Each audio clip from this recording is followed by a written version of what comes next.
नमस्कार, खबर प्रधान देख रहे हैं आप और मैं हूं आपके साथ संगीता श्रीवास्तव।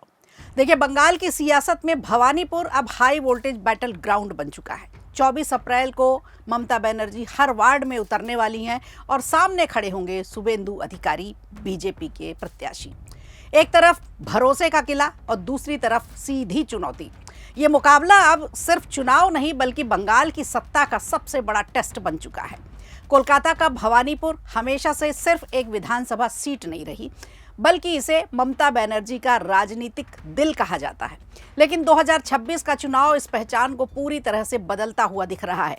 अगर थोड़ा पीछे चले, 2021 के चुनाव की बात करें तो नंदीग्राम चुनाव याद आता है, जहां राजनीतिक समीकरण अचानक बदल गए थे। शुभेंदु अधिकारी ने ममता दीदी को चुनौती देते हुए इसी सीट पर पराजित किया था।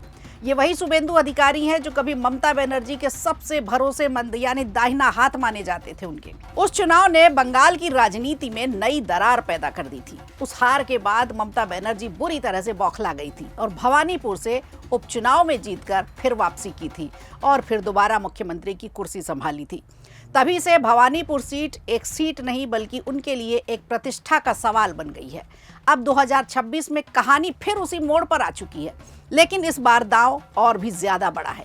भवानीपुर अब सुरक्षित सीट नहीं रही बल्कि एक ऐसा पॉलिटिकल बैटलफील्ड बन चुका है जहां हर एक वोट की कीमत बढ़ गई है। कांटे की टक्कर देखी जा रही है। मीडिया रिपोर्ट्स की माने तो इस बार ममता बनर्जी ने खुद भवानीपुर से चुनाव मैदान में उतरने का फैसला किया और इसके साथ ही बीजेपी ने भी बड़ा राजनीतिक दांव खेलते हुए शुभेंदु अधिकारी को इस सीट से उतारने का दिलचस्प मोड़ बना दिया।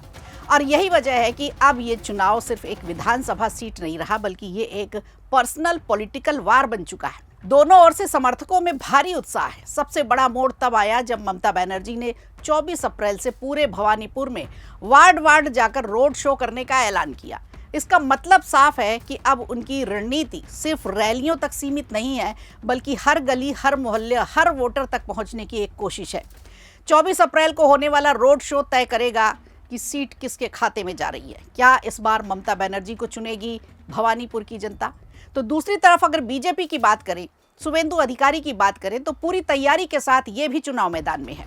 उनका फोकस इस नैरेटिव पर है कि भवानीपुर में भी नंदीग्राम जैसा पॉलिटिकल अपसेट दोहराया जा सकता है, यानी वो एक बार फिर झटका देने की रणनीति पर ही काम कर रहे हैं।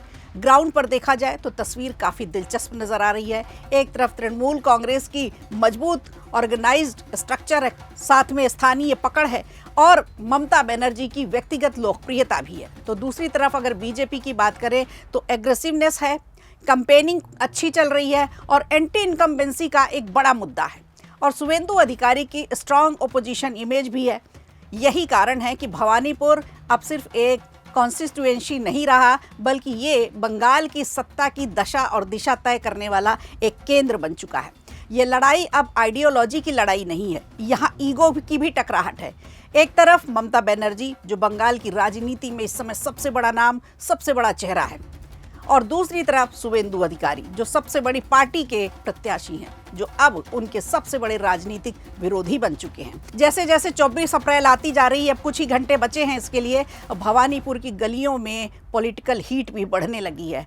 हर रोड शो, हर रैली और हर पब्लिक इंटरेक्शन इस बात के संकेत होते हैं कि मुकाबला बेहद करीबी का है और इमोशनल भी होने वाला है। अब असली सवाल यही है कि क्या भवानीपुर एक बार फिर ममता बनर्जी का मजबूत किला साबित होगी या इस बार शुभेंदु अधिकारी बंगाल की राजनीति में इतिहास रचने जा रहे हैं। ये जंग सिर्फ वोटों की नहीं है, ये जंग है सत्ता की, ये जंग है प्रतिष्ठा की और ये जंग है बंगाल के भविष्य की। तो देखना होगा कि किसके सर सजेगा ताज, ममता बनर्जी या शुभेंदु अधिकारी। खबर प्रधान के दर्शकों को क्या लगता है, किसके सर और किसकी तरफ जाना चाहिए जनता को? हमें कमेंट करके जरूर बताइएगा। वीडियो अच्छा लगा हो तो लाइक कीजिए, शेयर कीजिए और कमेंट बॉक्स में हमें जरूर बताइए।